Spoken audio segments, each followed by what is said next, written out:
ñoo ngi leen di nuyu di leen siyaare di am mbégte di àndandoog yéen ci iRadio 90.3 kaddu gi di bàyyeekoo ci Ndakaaru di nuyu ki nga xam ni moom moo di suñu xarit El Hadj Mouhamadou Kandji borom Lougaloo ak Kokki maa ngi lay nuyu di la siyaare. maa ngi lay fay bu baax Boubacar di la nuyu yow itam di nuyu Ibou Fall nuyu suñuy auditeur ak suñuy téléspectateur fépp fu ñuy teewloo si biir réew mi ak ci bitim réew amaan nañu mbégte ànd ak ñoom ci xew-xewu jamono. tey ñuy ubbi suñu journalu fait divers mu ci nuyu El Hadj Ibou Fall maa ngi lay nuyu di la siyaare. Boubs maa ngi lay nuyu di nuyu kilifa Mohamed Kandji nuyu Mohamed Kandji ak say auditeurs say internautes ak say téléspectateurs. macha allah El Hadj Mouhamed Kandji am na waa joo xam ne daal dañuy seetlu. waa ji daal nee na ma Boubs chaque jour ma seetaan la yow bëgg nga café moo tax sama kaasu café bi léegi dama koy nëbb. léegi dama koy nëbb. démb daal ca conférence de presse su Canal Plus ba daal la ànd ak Mbacke yu fay ñëw ba ci man ne ma bëgg nga café. moo tax ngay kii nag da ngay nerveux. waaw damay nerveux de. maa la wax lii da ngay am kii cawaarteeg njaxlaf. damay njaxlaf. damay njaxlaf mais nag noonu laa seddee du ma nerveux. da ngay mosuma énervé. sama àdduna mosuma énervé. en tout cas xéwale ngi ci de. xéwale ngi ci de waaw xéwale ngi ci maa la wax li bismillah fu ñuy tàmbalee. alors journalu fait divers yi mën nañ ko tàmbalee ak soxna si nga xamante ni démb lañ ko jàpp fii ci aéroport international Blaise Diagne nga xamante ni nag moom doomi Afrique du Sud la ci bu ñu sukkandikoo ci xibaar yi nga xamante ni jot nañu ko te division de la communication et des relations publiques ñoom ñoo ko fësal alors moom nag bi mu wàccee dañu njoxt ni daal am na loo xamante ni luus na ci ay mbiram ginnaaw gi ci la ñu ko jàpp bi ñu ko saytoo itam gis ni dafa mel ni ku doon transporter lu jëm ci wàllu drogue ci la ñu ko yóbbu ci hôpital principal bu Ndakaaru saytu mbir yi génnee nañu ci biir bi nag lu toll ci téeméeri bulletin cocaïne donc mu nekk mbir bu xamante ni bu doy waar la parce que xam nga ni gars yi ñoom fu ne dinañu ko ci jéem a jaarale ngir dugal drogue bi ci réew mi mais nag ñoom ci xam nga bu yàgg ba léegi dafa am ay stratégie yoo xamante ni moom la ñu teg ngir xeexa lépp lu jëm ci mooy xeetu drogue yi ak même ciné barbeek yamba jeeg li ni mel et boobu ba léegi mu ngi fay xam nga ni cas bu doy waar la wan na lu toll ci téeméer bulletin cocaïne waaw ah bu jàllee mu neex de mais xam nga ak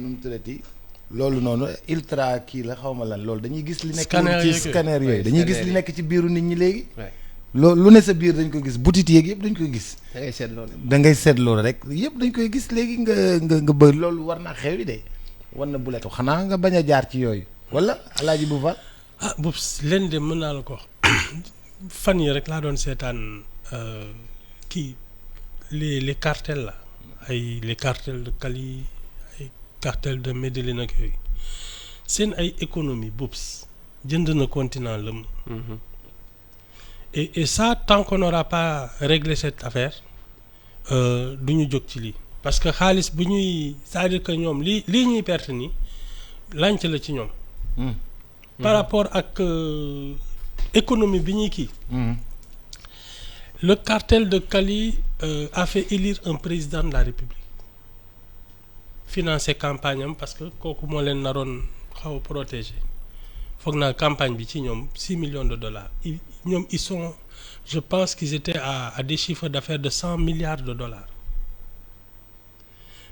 lii pareeguñ ci adduna bi yëpp pareeguñ ci non il y a trop d'argent dedans il y a trop d'argent dedans du ay xaalisu caaxaan c'est-à-dire que ces gens-là peuvent lever une armée il paraît que seen kii biñ leen doon commencer xeex dañu saisir 80 avions yoo xam ne ñoom ñoo ko moom waaw 80 avions ci trafic de drogue nga xam ne yi pareegul ñooñu mën de wuyu ñun suñu armée sax amul 80 avions non Boubs c'est des choses c'est surréaliste xaalis bi ñuy yor ci kii bi et c'était pas ba pare dañu amoon concurrent ça veut dire que ñoom ak Pablo Escobar ñoo doon reyante mais c'était à peu près les mêmes dimensions pour te dire à quelle économie on a affaire et ça yii du dara ci ñoom mais xam nga ñun on était jusque là épargnés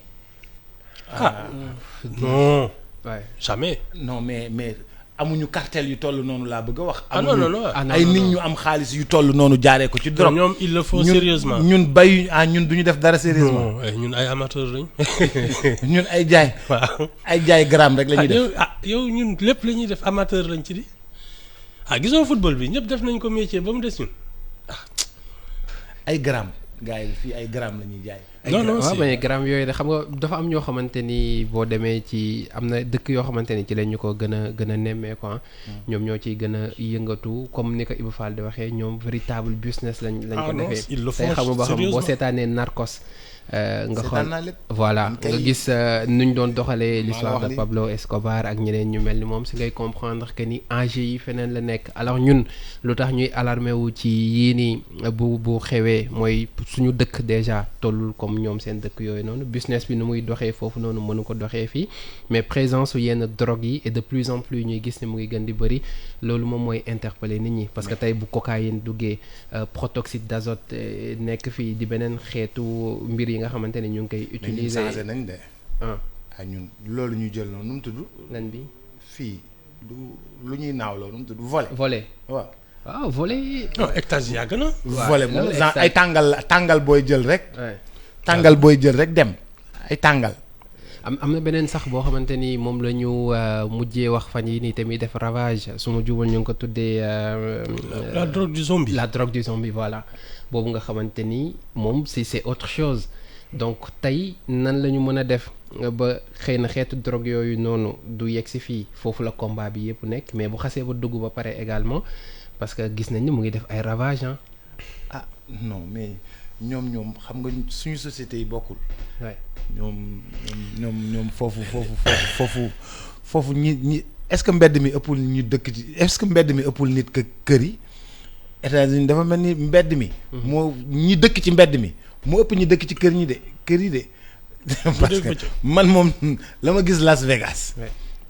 SDF yi. waaw ba pare ci ku nekk yore benn manque di ëf. ma ne waaye loolu mooy protoxyde d'azote par exemple. ma ne mais manque yi nit ñi di ëf lu mu doon. manque yaa ngi fii nag. non manque yi non fii kenn ñemewu fee ëf manque ci mbedd. manque yaa ngi di dox ci mbedd mi di ëf manque yi foofu ñëpp ay ëf. dañuy dox ci mbedd mi ñëpp di ëf ay manque.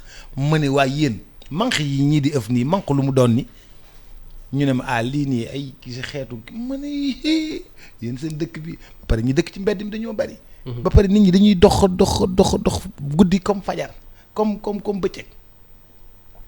les sociétés ne sont pas les mêmes nag. les sociétés ne sont pas les mêmes. oui. mais protoxyde d'azote bi moom mu ngi fi. leen daal mën naa la ko wax li ñuy naan nit ku baax du am jot. nekkal di liggéey rek. il faut occuper les gens. nekkal di liggéey. c'est la seule vraie barrière. contre certaines choses. waaw. parce que l'économie que ces gens-là drainent moyens yi ñu ciy def pour mën a dugal ko fenn ci benn dëkk. bon nous d'abord li ñu njëkk a sauver jusqu'à présent mooy dañu naan ñii c'est des pays pauvres donc ay affaire cocaïne amu fa c'est pas un vrai marché. bon suñu commencé dégg na nag léegi ñu am fi ay milliardaires ndax pétrole bi xam nga neneen la ñuy xoole ça c'est le premier danger. mais man je suis convaincu que la barrière à tout ça. c'est l'éducation c'est la formation. nit ñi daal suñu amee activité boo xam ne elle est normale elle est saine suñu xëyee 7 heures du matin ba guddi ñu ngi ci seen liggéey wala ñu ngi ci seen jàng wala loolu pour nga jaay leen cocaïne dina daw leen sax gis ba leen di ko jaay. moi je pense que c'est la seule vraie barrière. la vraie formation à la citoyenneté à la voilà yooyu daal. l'éducation à l'éducation. te li Ibou Fall di wax nii xam nga bu njëkk loolu moo nekkoon stratégie bu njëkk bi que ni lu mel ni ay cocaïne héroïne yooyu noonu duñ ko dugal ci dëkk yi nga xamante ni dañu néew doole. parce que amuñu déjà njëgu jënd ko.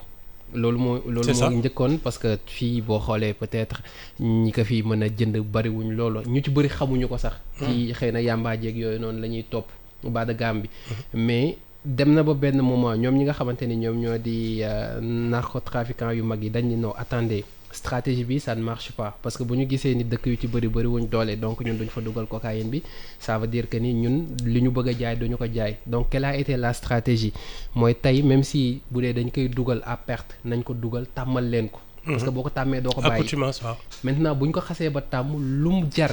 lu mu leen jaral dinañ ko def pour dem jëndi ko. même si c'est pour bu jaree rey dinañ rey bu jaree agressé dinañ agressé. bu jaree toj ay dinañ toj. loolu moo nekk stratégie bu bees bi dañ leen koy jox yombalal leen ko tàmmal leen ko. bu ñu demee nag ba accro ci bu ko defee nag ñun ñu mën a ñëw jaay comme li ñu ko bëgg a jaayee donc moo tax question bu complexe la. question bu jafe la bu jafe rek la ba pare xam nga trafic de drogue ça crée une économie ça veut dire qu'il y en a qui s'enrichissent avec ça te ñooñu non seulement blanchiment d'argent mais di ko jaay sax da ngay am xaalis c'est-à-dire que les gosses en général qui sont accros finalement c'est eux qui deviennent les vendeurs. Parce que noonu la ñu amee xaalis et ça leur permet d'être dans le circuit et de consommer. C'est ça en fait parce que day créer économie. Imagine-toi que bon Dakar qui est une plaque tournante l'entrée de l'Afrique de l'Ouest les gens à qui on remet des trucs à Dakar su dee ñoom ñoo koy tasaat dans l'Afrique de l'Ouest non seulement tu vas enrichir des trafiquants fii mais ñoom tam ce seront des consommateurs. Donc c'est comme ça que l'affaire commence à prendre une vraie dimension. Non, il faut pas sur ces questions-là je ne vois qu'un rempart, c'est l'éducation. Alors moom amul nit ñi daal dañu occupé. nekk ci non yar sax bubs. gis nga mooy li ma la wax gis nga ku ñu yar ci lenn loo ko tegal ci wetam te amalu ko njariñ parce que yaram mayu ko. du ko fëkk du ko laal du ko gis. loolu dara du ko fëkk. y a que ça. comme dara du ko fëkk. éducation bi foofu la parce que même gis nga occupation bi ñu ngi koy mais tey jii boo demee ci yenn dëkk yi ñi nga xamante ni ñoo dàq drogue yow c'est des gens yoo xamante ni tout le temps ñu ngi liggéey c'est les sportifs de haut niveau. C'est des chefs d'entreprise. c'est donc mbir bi mu ngi nekk ci éducation bi ak aussi def de sorte que ni société bi ak lum lay teg pression bi ak yi ni mel du la jaral nga dugg ci yenn yi et ça mooy éducation bi kii di wax tàggat la de sorte que ni lu mënti ñëw di nga ko dékku ñun yenn ci suñu société yu bëri seen rempart bi ci gënoon am solo moo nekkoon diine ji et gis nañu jamono ji fi mu toll donc c'est pourquoi urgence la ñu delluwaat ci foofu noonu parce que moo nekkoon suñu dernier rempart bu ñu demee ba bëtt ko nag ça veut dire bonjour les dégâts. est-ce que macha allah ñu jàll ci bi ci topp. ñu jàll ci bi ci topp wax ci fay bor. donc waaw gars yi nee nañ mën nañ lépp mais bu fay bor jotee moom c'est compliqué. loolu enquête bu neex la. ah enquête de société bu neex la. ah. kon dañuy ñëpp ci kaso bi lañ. loolu enquête de société bu neex la. xoolal cas bi par exemple ñaar ñi ñu jotee ba mujjee taxaw ci kanamu tribunal li ko waral moo di kenn ki ñoom ñaar ñëpp ay soxna lañ lépp xaritam 25 000 bi délai bi weesoo kii ñëw di fayeeku si ñu jur xuloo ba moom mu jaaree fa jam ko paaka ci biir bi heureusement pour elle ki nga xamante ni moom moo di beneen soxna si ñàkkul bakkanam mais jëlee na ci incapacité temporelle de travail bu 21 jours ci ginnaaw gi nag si la porter plainte moom ñu placé ko ci li nga xamante ni moom moo di mandat de dépôt li ñu koy toppee moom moo di cause et blessure volontaire ak avocat yi beneen ndaw si li ñuy sàkku mooy non seulement ñu fay teg ci ay dommages et intérêts mais également réparer préjudice bi nga xamante ni causé na ko kii di nattaangoom boobile tribunal bi gannaaw ba ñu waxee ba noppi dinañu joxe seen àtte juróomi fan ci weeru décembre bi ñu tëgmal. fay bor moom du suñu yëf. non même pas sax mais ñun c'est la violence de la société qui devient inquiétante parce que ñun on n'avait pas une société qui réglait ses problèmes à coups de pistolet ay yooyu mais léegi de plus en plus la violence verbale moom yàgg na fi ñun dañu rëy làmmiñ quoi saaga fii yomb na ak yooyu mais et d'ailleurs c'est pour ça qu'on s'inquiète ñun parce que yu mel nii c'est accidentel mais il y a des pays yoo xam ne à chaque coin de rue ñu ngi dóorante ay bal ñu ngi jamante ay kii pour rien du tout ay agressions que donc on n'en est pas encore arrivé à un point de non-retour mais c'est comme je dis il faut toujours revenir aux fondamentaux formation éducation moom moo ñuy musal ci lii parce que la société commence à devenir violente on se comporte de plus en plus comme des animaux sauvages waaw parce que problème lu mu on est métti devenu nerveux hein. dañuy naan café naan katu café yi ñoo ñuy lëmbale non mais du caaxaan naan katu café yi ñoo ñuy naan lëmbale katu café yi di nerve xanaa lekk katu kaani yi. non mais parce que tu sais xam nga lan ngay xamee ne c'est aussi une question de niveau da ngay gis par exemple les hommes d'affaires dans les milieux d'affaires ak yooyu da ngay gis ku lépp ay milliards mais banquier bi lettre la koy yónnee du ñëw ak fetalam dóor ko ay balak yooyu nga xam ne c'est aussi une question de niveau ku ci nekk tam ak seen tolluwaay et malheureusement la société les classes moyennes commencent à faire tomber les yenn barrières yi ñu doon rusee nit wala yooyu bu njëkk dañ doon bañ a wax ci kaw di suturaalante. voilà et puis di xuloo ay alal ay yooyu les gens n'avaient pas rusoon nañu loolu mais léegi kersa boobu moo commencé dañ et on devient de plus en plus violent on devient de plus en plus exubérant sax c'est-à-dire da ngay taxaw ci mbedd mi di wax ca kaw di saaga di kii wala su affaire bi grave sax léeg-léeg nga gis kuy kii ci réseaux sociaux yi di weer nit ñi quoi waaye kii ak yooyu nga xam ne y a des valeurs justement foofu laa doon ñëw parce que bu dee inquiété wul kenn da ngay xool fin du mois bu jotee ñu ci bëri que ça soit sur Facebook ou sur WhatsApp seeni statut yëpp lan la fay leen bor yi. waaw c'est ça. alors non dëgg la. comment on en est arrivé là parce que tey c'est vrai que ni ñu ci bëri dinañ la expliquer ni jamono bi métti na ak affaire yooyu noonu mais est-ce que war nañu mën a egg foofu ci suñuy jëflante ñun bu ñu xoolee ni société boo xamante ni sàngante sutura lu si bëri la woon tey nit dina la ameel ba xëy peut-être. mu génn àddina wala leneen et pourtant di nga ko doon nëbbal wala yeneen yooyu noonu dañ nekk ci phase transition boobu noonu mutation boobu noonu lan moo ko war a indi xëy na peut-être sociologue yi mën nañ ñu ci jàppale tout le temps nag dañ koy rejeter ci jamono bi métti na la vie est chère mbir yi nangam mais est-ce que loolu kese la est-ce que amul loo xamante ni dañ ko raté ci suñu évolution et que ñun loolu moom moo nekkoon suñuy xar baax mais ñun il faut voir aussi que léegi c'est un peu pour nous tous la course au buzz. Course au buzz okay. C'est-à-dire bëgg nga. ñu lay gis di la dégg. voilà ñu lay gis di la dégg bon maintenant quand tu as le beau rôle c'est-à-dire yooyu yaay fayeeku xam nga loolu doo ci hésiter xanaa ki ñuy fayeeku mooy nëbbatu waaye kii fayeeku moom day taxaw ci suufu naaj bi watu nel di wax ci kaw. amul benn problème grand amul benn problème. day watu am na ku ko moom waaw non graw day watu ndel mu ne kii fayeeku day watu ndel wax nga dindi sa casquette taxaw ci suufu naaj bi non grawul wax bi am na ku ko moom grawul wax bi am na ku ko moom grawul nañ jël rek mais c'est devenu c'est phénomène de société la les gens ñun dañoo mën nañu leb waaye mënuñoo fay. waaw may la moo gën a yomb yenn saa yi ñu fay la bor. waaw lan may la sax waaw nit dina amee bor sax ba pare di baatare. dañuy amee bor nga gis ko mu dem Grand Théâtre mbaa Sorano di baatare wala nga gis ko ci réseaux sociaux yi muy baatare di wane ne yor na te yow ameel na la bor yow boo ko woowee laaj ko ngeen xuloo. maa ngi mu xuloo ak yow mbaa mu ngi ma xeex ak yow mais am na lu rafet lu Ibou Fall wax. mooy lan mu ne waa ji day leb ay milliards banquier bi du xeex ak moom da koy bind këyit rek. tolluwaay la wala mu bind ko mail. ne que vous avez un dépassement de. ah seet nañ koy négocier. vous avez vraiment toll nañu fii ci bor bi ah votre sa kii bi daal waroon na dugg depuis le 25 ba léegi duggul. waa léegi comment on fait waa léegi jaaral ñu waxtaan banquier bi da lay invité à la discussion. balaa mu lay yóbbu contentieux. c'est que xam xaalis tam c'est une culture. banquier bi loolu mooy liggéeyam. lu mu jàng c'est une culture donc xam na xaalis xam na voilà ni ñu koy joxe ak ni ñu koy jëlti. c'est ça la différence. mais quand tu par exemple ay ñoom genre Pamecas ay ñoom genre ñooñu di leble xaalis. bu ñu lay lebal 500,000 dañuy ñëw xool sa kër ndax am na télé. am na frigidaire. valeur de 500,000 ak salon bi ñu garanti ko. garanti ko boo fayul ñu topp la avertir la pendant 3 mois ñu lay topp boo fay ñu ñëw jël ci salon bi.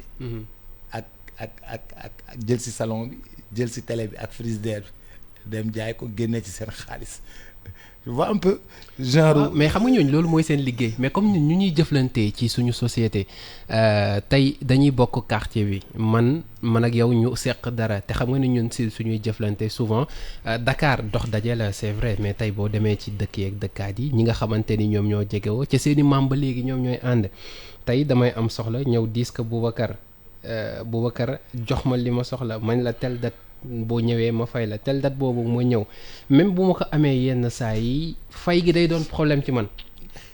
dëkk bee dëgër. waaw fay gi day doon problème ci man mais loolu bu doon ànd ak wax ju neex ak explication. mais da ngay ñëw ma boole ci naqari deret yoo xamante ni beneen biir lay doon. mais man je pense aussi que nous n'avons pas la culture de la finance. xam nga la culture de la finance. waaw tu sais dafa am ñoo xam ne dañoo xam y a des sociétés où on ne s'amuse pas avec l'argent. waaw ñoom soo gisee duñ ko wane duñ ko fësal fii seen xaalis yi dugg dañ koy xam ak yooyu moi je pense que nous notre société a des problèmes avec la culture de l'argent soo gisee déjà nous nos comportements man su ma gisee ni ñuy taxañee xaalis di ko sànni ci biir xew yeeg yooyu tu vois que c'est très différent de yenn culture yi nga xam ne doo leen gis sax ñu téye billet. c'est vraiment des écritures des chèques des yoo xam ne. waaw et puis de la prudence sax. et beaucoup de respect par rapport à l'argent mais ñun fii dinañ ko fetal pistolet.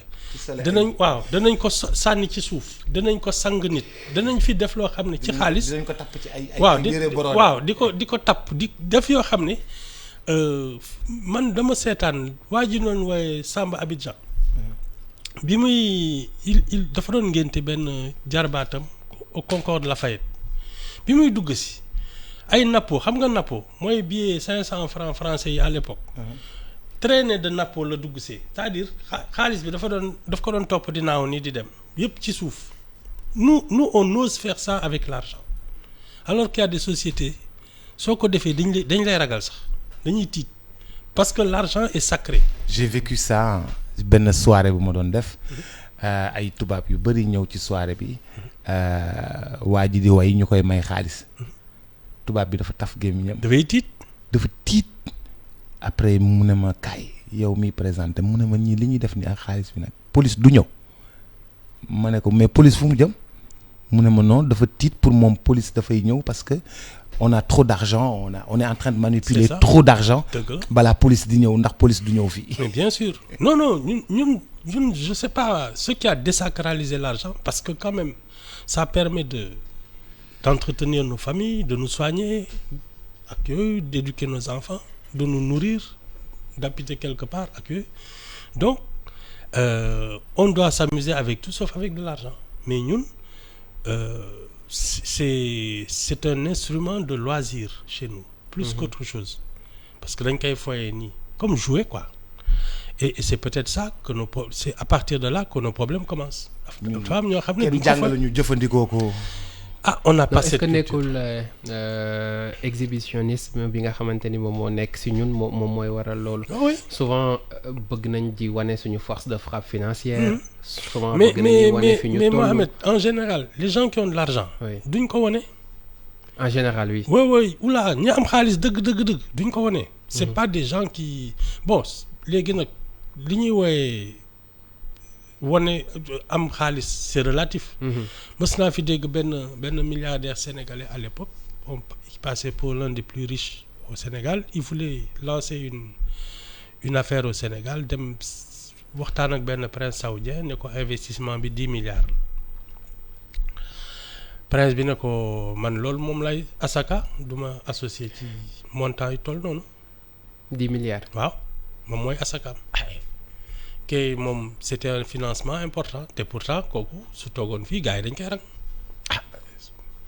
pour dire que ku ci nekk niveau la lépp ay niveau la ouais, c'est ça lépp ay niveau la mu ne man lii laay génnee sarax par at 10 milliards ouais. fekk kii financement bi gën a mag ci ay waaw projet kon loon ci moom voilà c'est ça c'était beaucoup pour lui da ngay seet loolu rek ni ko Baba Ndiaye di waxee da ngay seet loolu rek kooku mënta associé ak moom. non ñun on n'a pas encore je pense la culture de l'argent et c'est ça qui fait que nous vivons dañuy tuuti bët. waaw parce que quand tu connais l'argent je pense d'abord que tu sais en trouver et tu sais le faire fructifier mais ñun suñu amee loo xam ne daal mën nga toog at liggéeyoo moom ca ngay tàmbalee beew di def yi kenn xamul. yooyu xam nga sama gars yi rek li ñu naan kii dof bu bëri wërsëg ñëppay sonn. waaw fii ngay kii toxu fële takk fii fase fii. aj fii. voilà. bu fal neexuma. noo def mu am ku mu wëral ku mu sànni ñaari xeer. dof bu bëri wërsëg. baax na ñëppay sonn. alors escroquerie yi ci la ñuy jàll ci ñaar ñi nga xamante ne également xaalis moom moo dox seen diggante montant bi 8 millions de francs CFA la. alors mbir mi ni mu demee mooy kenn ci soxna yi daf ko approché ne ko day yëngatu ci wàllu business wàllu jëndum jaayum jesner affaire yooyu noonu mais sous forme de tontine lañ koy defee alors la dame moom lu si ëpp États-Unis lay nekk donc avant muy dem ci la ko jox 5 millions de francs CFA ngir ñu mën a démarrer mbir mi pour que mu livrer ko li nga xamante ni moom moo di première partie bi laataa mu koy dolli li ci des mais depuis boobu dépenses yi di gën di yokku alors que livré wuñ ko respecté wul li nga xamante ni moom moo di par contrat bi ñu signé woon à la fin si la gis ni mbir mi wàllu njuuj njaaj la woon tax mu porté ko plainte alors dame bi mu taxawee ci kanamu àttekat yi li mu wax moo di moom tontine bi c'est vrai que ni bi ñu koy taxawal loolu moom moo nekkoon objectif bi mais dem nañ ba ci biir mu am ci yenn ci ay jafe-jafe yoo xamante ni moom la jànkonteeloon ki nga xamante ni moom moo porté plainte nag li mu bëgg mooy ñu delloo ko xaalisam mais également fay ko li nga xamante ni moom moo ca wala war a tegu donc jamono ji ñu ngi xaar ñu yóbbu leen ci kanamu tribunal et ñu gis ko fa temps yi yëpp aussi que ni bëri na ci réseaux sociaux yi woote dajaloo ngir dajale xaalis mais souvent ci yi ni mel lay mujj maanaam wàllu escroquerie lay jur. oui mais c'est toujours le même problème. ci même veine bi la. waaw c'est la même veine de cette culture de l'argent qui est sacrée nga xam ne. ñun en fait ni ñuy gisee xaalis sax j'ai l'impression que c'est la grande inconnue. am na lu fi mooy xam nga tontine yeeg yooyu c'est un peu comme disons ça une sorte de loterie mais xam nga dem na ba je sais pas si vous vous souvenez des années enfin yii boobu xam naa ne ay kii ngeen. ay mbocc lañu. waaw ay dans les années 70 loolu kenn du ko tudd. Multiplicateur de billets pour dire à quel point nous l'argent est une inconnue chez nous mës na fii xew boo xam ni chaque 2 jours wala chaque semaine ñu ne benn waay nax na mbooloo lëmm naan daf leen di multiplier ay bi mës na fi am koo xam ne Saalum lëmm Abdou Xaalis la tudd foog naa Ablaye Wade sax moo doon avocat pendant pratiquement 1 an dañ ko doon rang les gens week-end dañuy dem foofu parce que il multipliait de l'argent non comment multiplier wul mais day jël sa xaalis jox ko kii c'est la pyramide de xaw ma nag lañu Ponzi xaw ma Ponzi voilà day ñëw ne kii soo ma dugalee lii ma kii ñëw mu jox ko waa ji dem di wër naan man de dama ko jox 50 mu jox ma 100 mais il s'appelait Abdou Xaalis procès bu retentissant boo xam ne ndeke moom escroquer na tout le Saloum non ñun pour te léegi moom la charlatan yi di def. c'est ça da nga may jox 500000 ma defal la ko. 5 millions c'est ça ñun. mais bul ma wax demal ba suba de.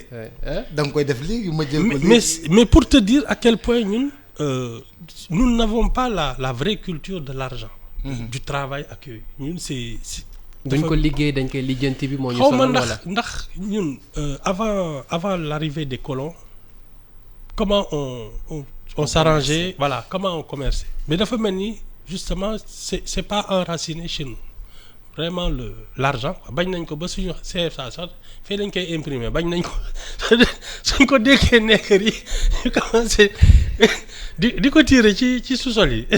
non mais non Ibu bu ñu wax loolu ñun ku ñu ko jox dañuy tirer li normal rek. ku ñu jox machine bi normal rek dañuy tirer laaj ko lu tax duñ leen ko duñ leen ko dénk. mais ba ñun ku ñu jox machine bi normal rek dañuy ay tubaab yu weex tàll lañ koy dénk am na bés bu ñu ko dénkee sama gars yi nii. ñu tubaab yu weex taal ñu koy defar. moom laa ñu koy defar billet yu màgget yi ñu récupérer ko. yóbbuwaat ko foofu. yenn yi ñu lakk ko fi. ñu kii ko brailler ko. brailler ko lakk ko fi. bu ñu ko lakkee ñu imprimer waat numéro de série bi. waaw moom de laa xam mais daal. on a xamoon nga ne xaalis bu màggetee dañ koy lakk. wala ñu boxam ko. brailler. dañ koy brailler daggate ko bu mu mel nii cat. waay daggate ko bu mel ni cat. leneen lii bu fekkee ni dafa kii noonu ñu dugal ko lakk ko waaye dañuy jël numéro série pour defaraat même. oui. boo yow kon xam nga xaalis non ma saa waay du defar xaalis kokki. yooyu si documentaire yi rek lañ koy seetaanee. kokki da nga fay defar xaalis. waroon dañ ko mën ba xam. waroon dañ ko mën ba xam waroon nañ ko mën de waaw defar leen seen kii. defar leen seen statut xam naa spécial ngeen defar seen xaalis. suñu dématérialiser woon les moyens de paiement dinañ noppal parce que ñun di ko téye nii foog naa mooy suñu problème. waaw day mel ni daal day tàngal cuukeel.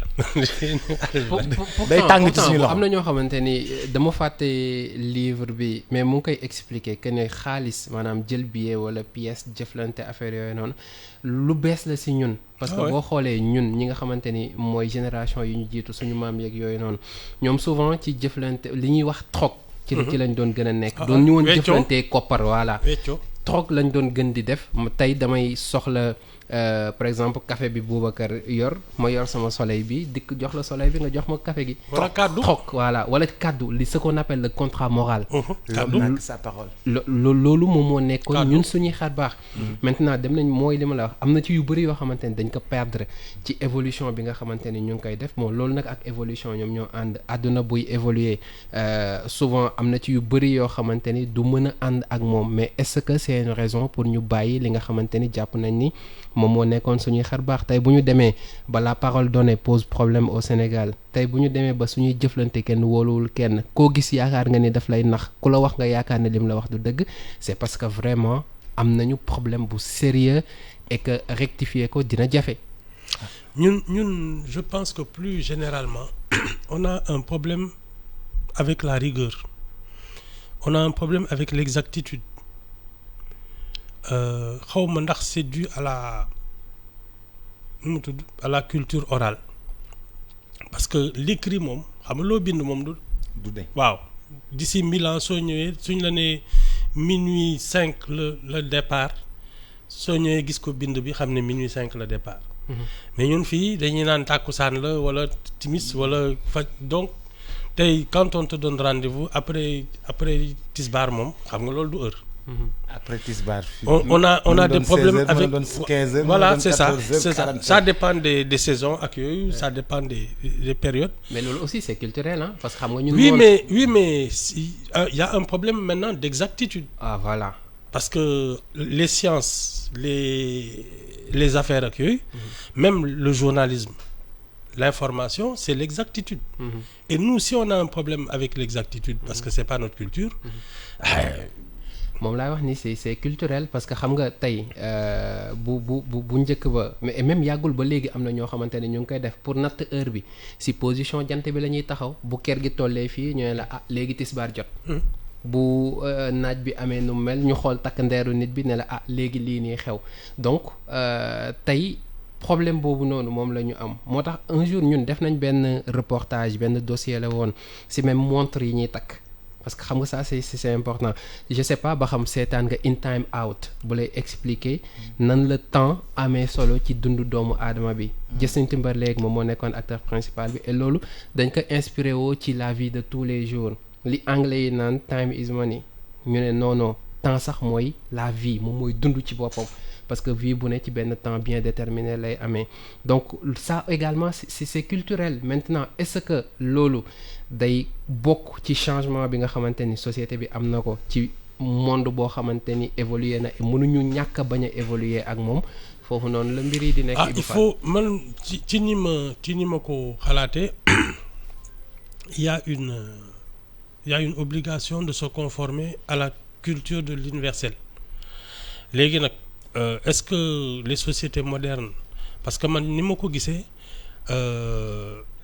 liñ doon naan tey nga mën a fecc mbaa nga dee ba sa tànk dam ça va être ça su dee yow mënoo jëflanteeg le reste du monde tu es une société qui à part non et puis qui marginalisé et puis disparaître sax appelé à disparaître ouais parce que les grandes nations là xam nga plus on avance dans le temps moins il y a de ressources moins il y a d'espace et donc les faibles là on les écrase hein. Donc il faut s'adapter et ça c'est pas une seule personne c'est pas un individu c'est toute une société c'est toute une nation qui doit se prendre en charge. Sélection naturelle nga fi bëgg a indiwaat.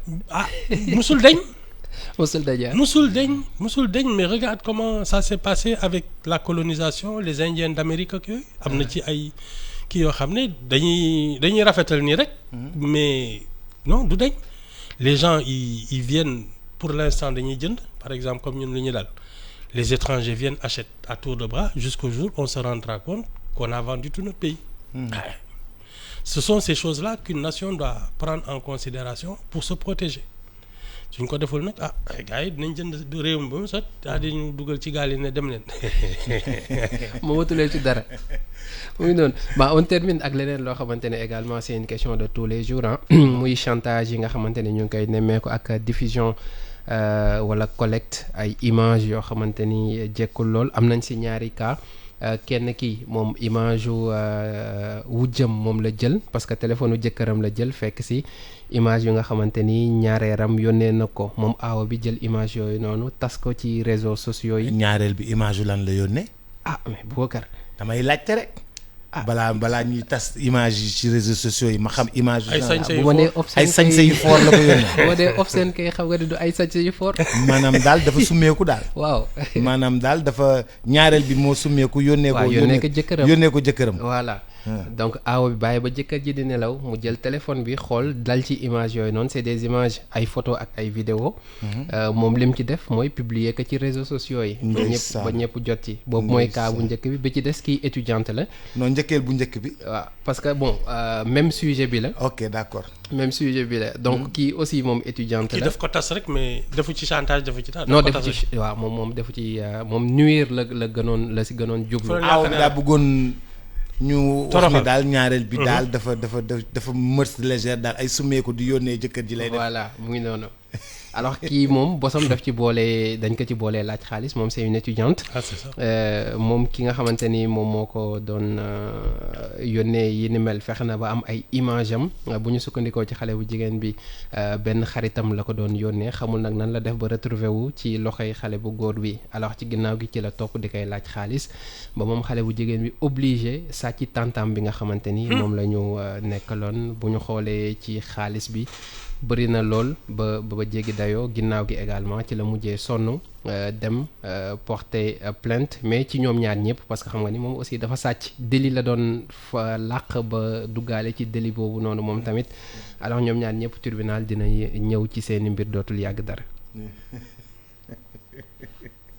non dafa saalit rek parce que su njëkkee woon ci porter plainte loolu yëpp du ko ci fekk am déet. non xam naa dafa paniqué. man summeeku bi laay bañ. summeeku ci vidéo yi. summeeku ci vidéo yi laay bañ summeeku ci téléphone yi laay bañ.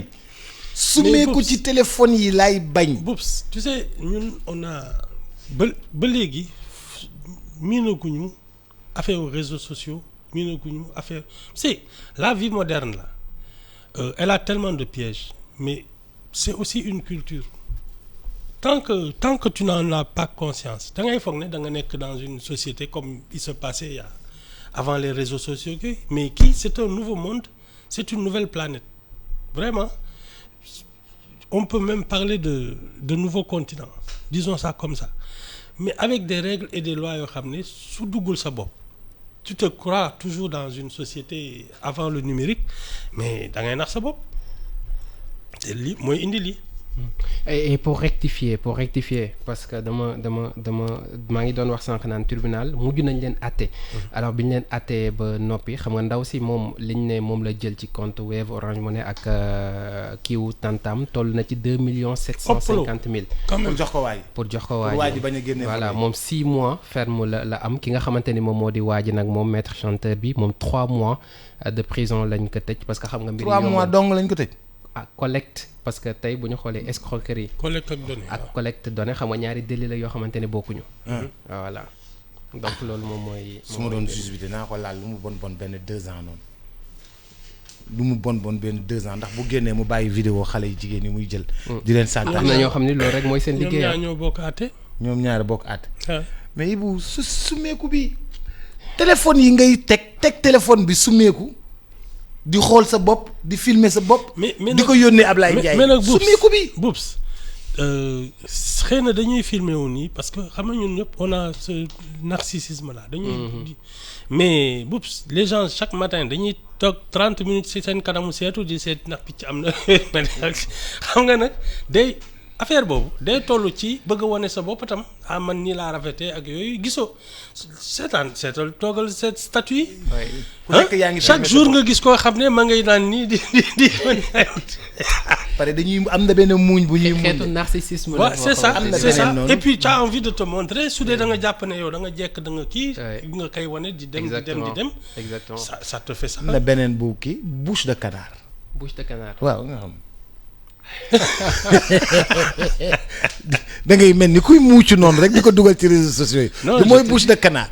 ak yooyu noonu. non mais c'est notre aussi cette manière aussi de se kii c'est du narcissisme da ngay xool sa bopp di kii ak yooyu. waaw mais xoolal sa bopp filmeel nga solu mais sumeeku bi. doo xalaat dara sumeeku bi laay bañ. tu sais sumeeku di filmer laay bañ. au contraire dañuy bëgg a wane ne ñoom dañu jekk donc et puis kiñ koy yónnee xalaatuñ ci leneen. dañuy naan kii sama xarit la dama koy won sama bopp machin yàlla boo leen di wujjee wala yooyu. nga koy wan ne yéenay ànd tous les jours. chaque jour ñu naan kii moo